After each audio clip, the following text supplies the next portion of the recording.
আসসালামু আলাইকুম। আমরা আজকে দেখব লগারিদম ও বৃত্তীয় ফাংশনের সাহায্যে অন্তরীকরণ।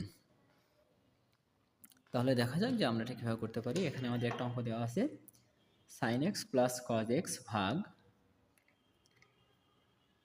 √1 প্লাস sin 2x এর অন্তরীকরণ করতে হবে। হ্যাঁ, তাহলে আমরা শুরু করি।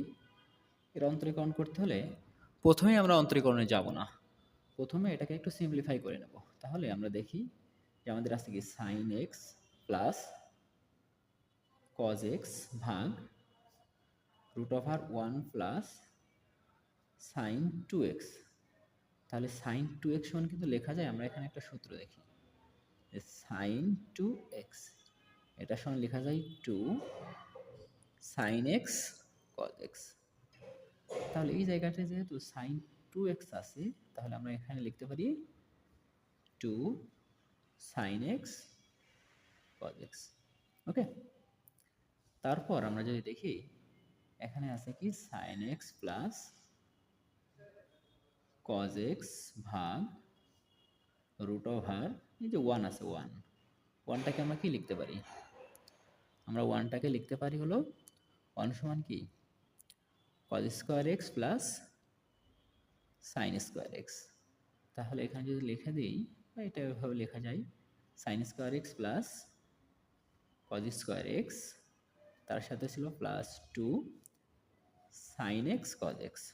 ওকে, তাহলে এখন এই সম্পূর্ণ অংশটা একটা সূত্র পড়ছে, আমরা দেখি যে এটা a square plus 2ab plus b square.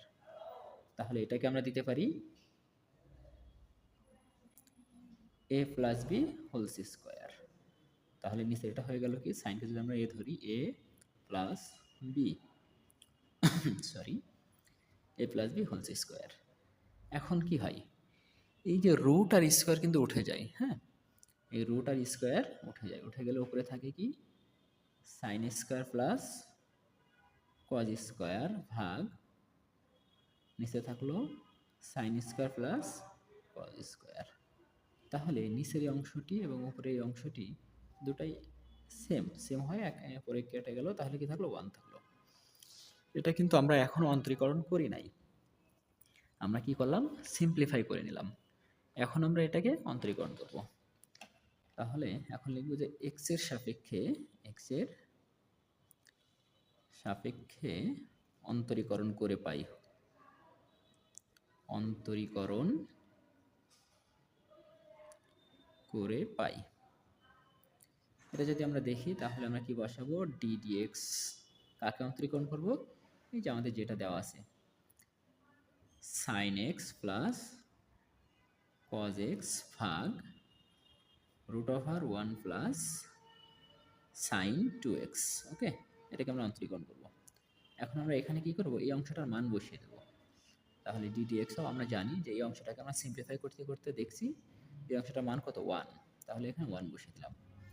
এখন এখানে কি হচ্ছে x এর সাপেক্ষে 1কে অন্তরীকরণ। হ্যাঁ, আমরা জানি যে যে কোনো কনস্ট্যান্টকে যদি অন্তরীকরণ করা হয় তাহলে তার মান হয় 0। এখানে ডিডিএক্স অফ, আমি একটা সূত্র লিখছি কনস্ট্যান্ট সি, তাহলে তার মান কত হয় 0। এটা একটা সূত্র আমি পাশে লিখে দিলাম। তাহলে এই যে 1টা কিন্তু কনস্ট্যান্ট, পৃথিবীর যে কোনো সংখ্যায় হলো কনস্ট্যান্ট, তাহলে 1 যেহেতু কনস্ট্যান্ট এটাকে অন্তরীকরণ করলে কী হবে 0 হবে।